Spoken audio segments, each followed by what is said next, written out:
Good morning. This is Just City, and I'm holding a book here that we came aware of recently. It's by a local author and local illustrator. And I wanted to talk to you parents that might consider reading this book or buying this book someday, and for your children and the story that it tells. This is Fred Jensen, who's the author of this book. And Fred, how did you come about to write this book? Well, I've been writing for a long time, and I can remember actually when I was I think it was in the 6th grade, I wrote a poem about two doodlebugs. Two doodlebugs. Yeah, they're also called roly-polies. I'm not sure what the Latin name for the species is, but I saw these two doodlebugs that were crawling along right next to each other, and I decided to write a little poem about that. And so I've been writing for a long time, and I was very interested in the symbolism of those two doodlebugs walking along, and they're walking along straight, and they're both looking straight ahead. And I wondered if they even knew if the other one was there. Right. So I discovered that animals can have a lot of symbolism in them, and human beings can take lessons from animals. And of course, I've always liked zoos. I've always had pets for most of my life. And of course, I read Aesop's fables when I was young, and I read a lot of mythology when I was young. And some mythology actually has creatures that are half animal, half human, like the Minotaur. So there's a lot of stories about animals, and I reflect upon them a lot. I know children like them, and one day I was just looking around me and observing nature, and somehow or another, out of the depths of my spirit, I came up with this story about the frog and the spider, and decided to write it down. Let me put this up again here. Okay. Go ahead and talk, and I'll get this on camera. Go ahead. Okay, well, it's a story about a frog who is very arrogant. He thinks that he's got the longest and the quickest tongue in the swamp, and he can catch more bugs than anybody else. There's also a spider in the story that is very arrogant as well. She believes she can capture any insect in the forest that she lives in because her webs are so strong. And they both like to brag. And then one day a bee flies over the swamp, and the frog tries to catch it, but he can't. So he chases it, and he ends up getting his tongue stuck in the spider web, and that's the history of the title, Tongue-Tied, because this frog gets his tongue stuck in a spider web. And then shortly after that, they have to be rescued, and a kindly innkeeper comes along, and I won't give it away, but he finds a way to rescue them, and then they want to thank him, and he says, well, just let me teach you for a while. Let me teach you some things. And he gives them a talk about how it's important to value others, value yourself, value living things, and also to discover your own beauty inside of yourself and your own gifts. And don't be arrogant, and don't try to be better than other people or other frogs or other spiders, as the case may be. So you think a story about animals is also a story about human life too? Is that right? Right. They symbolize human people, so it's really a child can understand spiders and frogs, but it would also tell them some truths about human life. And what sort of truths were you looking to tell here in this book?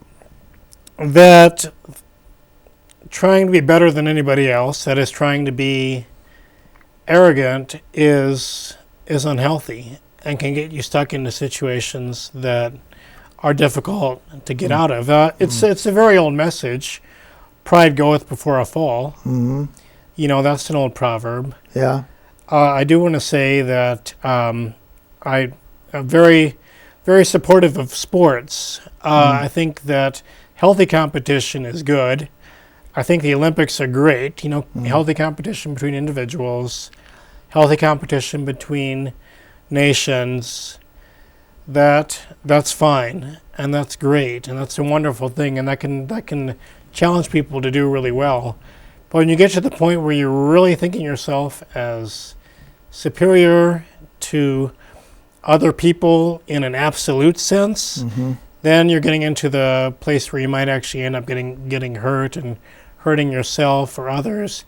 And you can also lose the sense of your own beauty, and how, beauty is something that we offer to the world to make the world a better place. It's not about self-aggrandizement.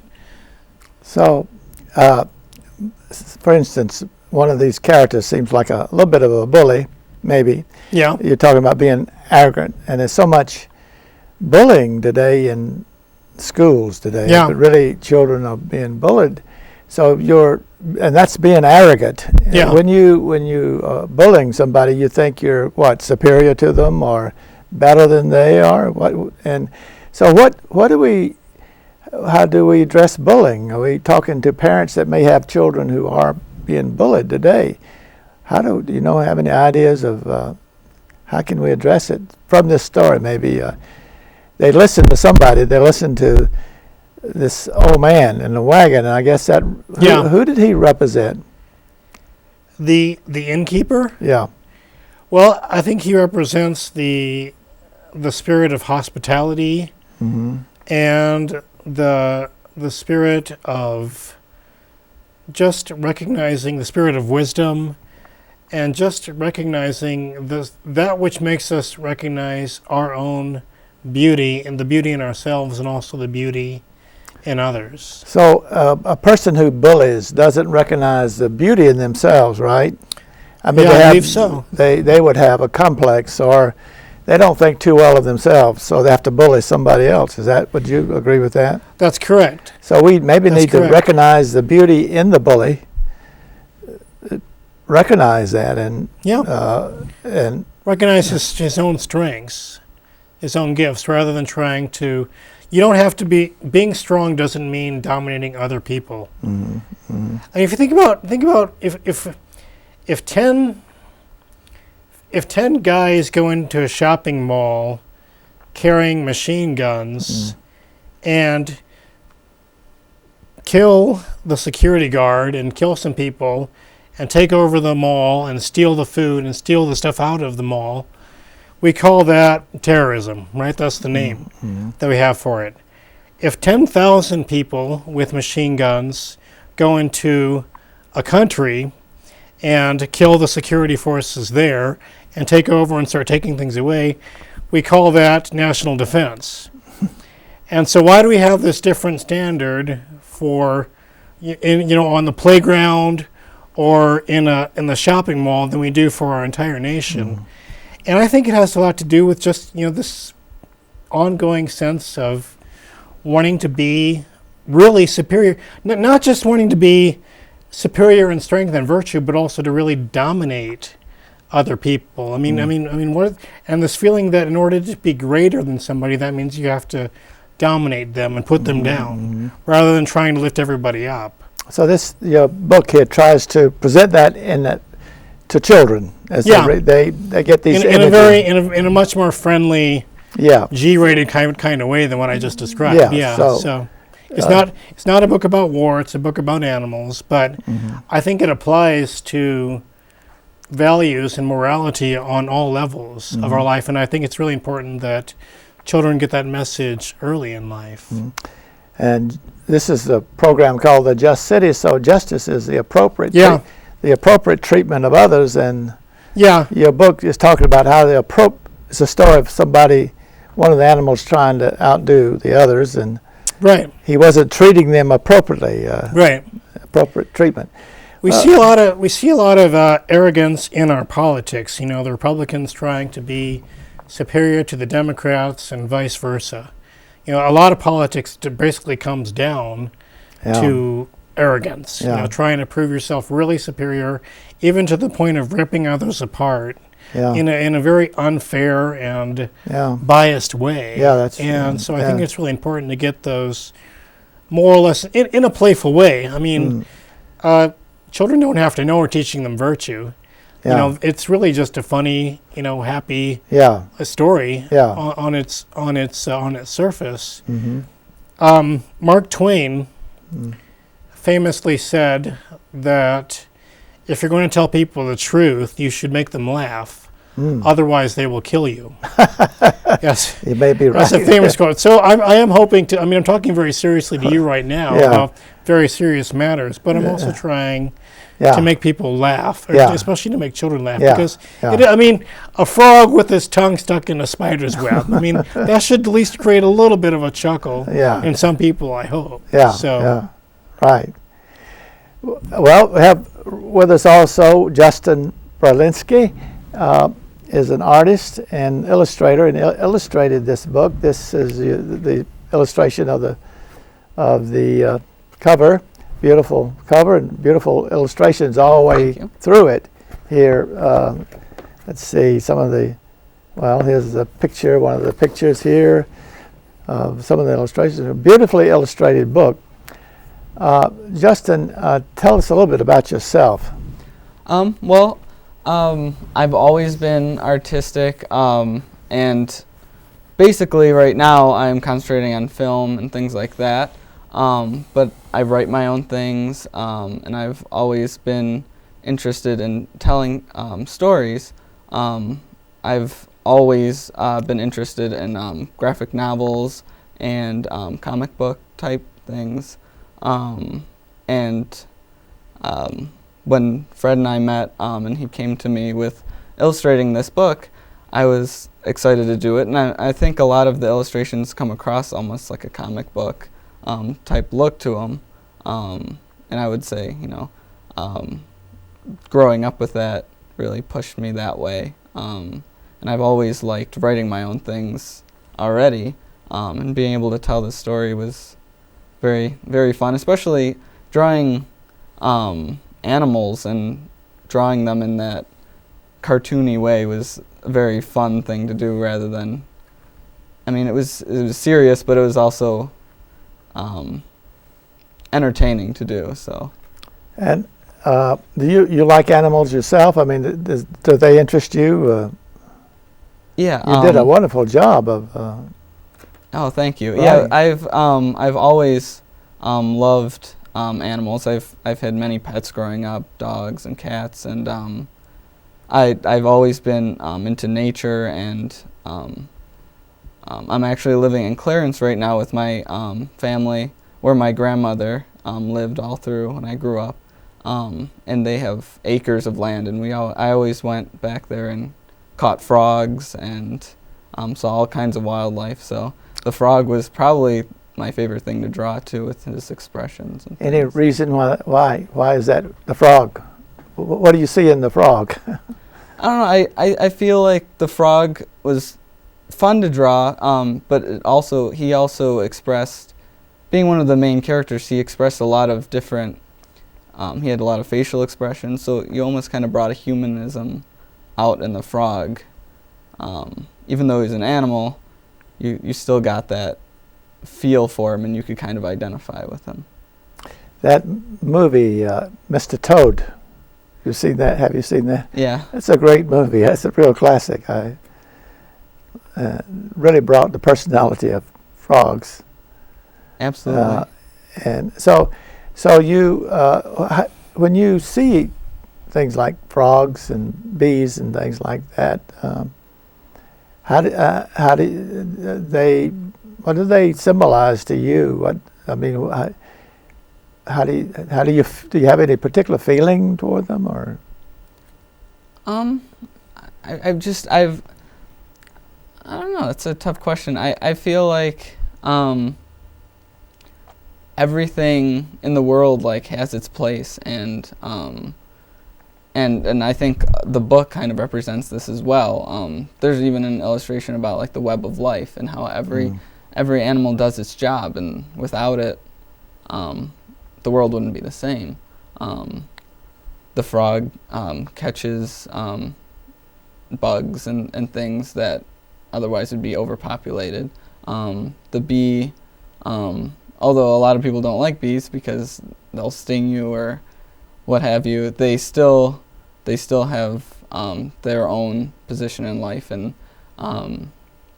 in pollinating and things like that. And the And every aspect and every creature in life has their own agenda and what they need to do. Is nature violent? Would you say? I read a sermon, very old sermon, and this man was sitting on his front porch, and every morning a frog or something would come down the river or the creek or something, and then the snake would come out. But I mean, you'd see a lot of violence too in nature. He wrote a sermon about something like sitting on the screened-in porch, about his view of violence. When you were looking at the frogs and other things, bees, you don't seem to be looking so much at that this is a violent world. Is that right? I mean, you see them, or what? How do you see it as violent? Nature is violent, or is it friendly? Or violent? I think, in the aspect of the book, obviously, I think it's more friendly, and I think it's a friendly view of getting the points across. That, like Fred said, things can be violent, but this is a more friendly view of that, and I think nature is violent and has its violent ways, but I think mostly it's because these animals or creatures are going through life, and they need to eat, they need to survive, so they do what they need to do. I saw a film on turkeys. I don't know whether you saw that during Thanksgiving or something. This man lived with turkeys, wild turkeys, for several years. And he got so close to that one of the turkeys would go to sleep in his lap. I mean, he got so close to them. He would be with them all day. He got them when they were just very little, and they'd follow him along. And they thought, that this man was the mother or something. And he was so close to him, and they slept in his lap, and they weren't afraid of him and go anywhere. Then at the end, though, a startling thing happened. The turkey that had slept in his lap all this time turned against him and clawed him. And he said he knew that he recognized that this was going to happen. This turkey was going to, he treated as a son. Jumped on his back and started clawing it. And these claws were pretty sharp. But it was a very interesting film on, it's trying to show the humanity in animals. And you see this. You see the dogs. It's almost. So is that what you're seeing? That there's a lot of things about like us in the frog, or is that what you're? I think you can. I think you definitely can. And human beings have an incredible ability to make analogies and to look at the animal world and to see what's happening in the animal world and to see how it relates to their own condition. As far nature. Animals do have to prey upon each other in order to survive, and sometimes they fight with other species, and sometimes they fight with their own species. But you also see incredible examples of cooperation, and a good example of that is the beehive. If you look out at your yard in the springtime and look at all the dandelions out there. Okay, I admit my yard has a lot of dandelions in it. And you look out there and you think, okay, there's a little tiny bit of nectar in each one of those flowers. How am I going to gather it up, dry it out, and make it into honey? And you say, well, that would take me hours and hours, days to do. Spring might be over by the time I finish, but this little beehive, they send their worker bees out and they gather the nectar and they bring it back to the hive and they make it out of honey, and they make it into honey. And they make enough for the whole hive to survive all winter long. And you know what? People come and take some too. So it's an amazing system of cooperation and working together. And you see that. And would you recommend to our audience here that the parents should have more pets? Would you encourage one of the objectives of this book is to encourage children, especially in the city, where they don't see cows and horses and things. Would you recommend that they think about having more pets? Well, more animals? obviously every family needs to make that decision on their own Yeah. because getting a pet is a great responsibility. But I can say for myself, pets have really enriched my life, and I know lots of people can benefit. And they do say that there are certain, I mean, assuming you're not allergic, they say that there are health benefits to owning a dog or a cat. I personally am allergic to cats, so we own a dog. But there are, one of the great things about Buffalo is there are places, even though this is a city, there are places like the Olmsted Parks to go and see nature. And not too far away from here, there's some marvelous scenery and places to hike, too. So the fact that we live in a city should not limit us as far as observing and appreciating nature. And the zoo, too, to see animals. And a very fine zoo. And some people, I listened to the executive director of the zoo here not so long ago, and the way she talked about animals, I mean, they were almost like human beings. I mean, some people love animals so much that they'll go get a doctor's degree in zoology or whatever it is. And they think animals are these people feel animals are just about everything. I mean, they want to preserve them and keep them, and they're worried about them, being eliminated. And so you would say that children, you teach children, you think this book makes the frog and the spider a little bit friendlier to a child, maybe? And I sure hope so. I mean, one of the points is, and this gets back to recognizing your own the beauty in yourself and in nature. The spider's web is built so the spider can eat. The spider captures insects. The spider is a predator. However, the spider's web is also a marvelous work of architecture, and it is also very pretty. The frog has a long tongue, so the frog can capture insects and eat. But the frog also knows how to sing very beautifully. And of course, I think human beings might recognize beauty on a deeper level than animals do. I mean, I just feel that that's the case. But the point is that we can see things about nature that are harsh and think that we have to dominate everything, or we can see things about nature that are beautiful and discover a sense of joy in belonging to the natural world wherever we are. Yeah, like when we see great flocks of birds anywhere, you get excited. I mean, it gets your attention, these great flocks of birds flying over, or people see whales. I mean, it's something about animals or that it's really inspiring, right? I mean, and in the South we have a lot of crickets. Well, I like that sound, the crickets, and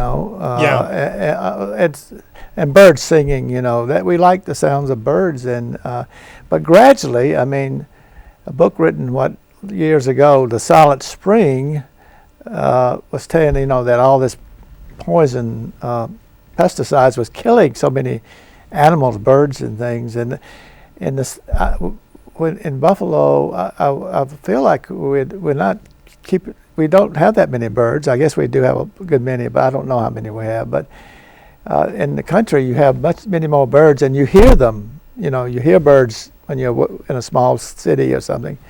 So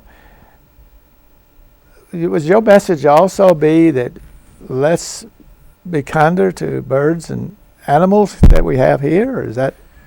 Well, I mean, I think we have a natural desire to do so. I mean, human beings do put a lot of energy into keeping their pets. Yeah. I think there's something deep within us that compels us. In the story of Noah in the Bible, there's a story about a man who rescues a bunch of animals, and after that, in the story, God says, you are the master of these animals. You are the domesticator. And so we have this deep, some people call it this spiritual desire to care for animals. And if we don't ever have any nature in our life, I think we'll lose a lot of joy and lose a lot of the richness in our life, and we'll also lose the important lessons that they have to teach us. What's the oldest story about arrogance in the book? You know, the oldest one in the book. You should know this, Reverend. Yeah. In the Bible, you mean? In the Bible, yeah. Well, I guess Cain and Abel is the oldest. One Well, I was one older than that. Well, I'd have to think. What is it? It's the story of Adam and Eve, Yeah. and the villain in that story is a talking snake. Oh yeah. So right. I mean, the Talking oldest, snake, the oldest morality tale that we've got in our Western, Judeo-Christian heritage, is a story about has a talking animal in it. So human beings have been looking at the natural world with wonder. What and does joy that symbolize? and That talking snake. What did you get out of that? What was that all about? The talking snake. Well, I think it's envy, and I think it's arrogance, and a sense, the fruit in that tree represents the knowledge of good and evil. Mm-hmm. And when Eve sees the tree, she says the fruit will make you wise. And the word wise is associated with, it's not the type of wise that just making good decisions in your life. It's just the type of wise as in trying to rule other people, trying to outsmart other people and rule them. Mm-hmm. And so that's what she and Adam are looking for. Mm. And so it's a difference. That's another story about people that were arrogant, who were too ambitious, and who ended up getting trapped. Okay, we only have about a minute or so left here. So this book here, so beautifully illustrated, would make a child look at these different animals and learn to appreciate these animals in here and see the virtues, as you spoke, of each one. And they're not all these animals are not perfect, like we're not perfect either, but it's teaching children to like themselves, right? Yeah. I mean, you don't have to dominate others, you don't have to beat on others, right? You're teaching them not to be bullies. Right. This is a big problem here, all across the world, and so you're teaching them to love yourself. And you want to make a final comment, Justin? I really enjoyed working on this, and I'm very happy that we met and hooked up on this project, because I've always been interested in art, and I feel like this book is it's really good for kids, and it gets the point across, and it's very artistic, and it gives them a lot of pictures to look at too. I mean, as a kid, that's like the number one thing I enjoyed about reading were the books, and it got me into reading even and more as an adult that don't have pictures, but it led me into that, and I think I hope they'll enjoy looking at the pictures as much as I did working on them myself. And I really think the point in it is very important. And like you said about bullying, I think if kids read this at an early age, then maybe later on in their life they won't be the bully. All right. They'll see that. I'm going to have to wind it up, and I didn't get much information about you, but Fred is the author, and I need to say where the next reading is going to be, if you don't mind. Go ahead. I want to thank Justin Fast. I want to thank Justin for being my illustrator, and we actually met at the Science Museum. Okay. Where I was bringing my kids. When is the reading? March 1st at 1 p.m. at Talking Leaves on Main. That's March 1st at 1 p.m. Talking Leaves on Main. It's going to be a fun time. I like to do little activities and I would like to engage the children in the process to make them appreciate what they're doing, to make them have more fun. So, March 1st, 1 o'clock, Talking Leaves on Main. Thanks very much, and thank you for coming today. So, thank you. Okay. That's it.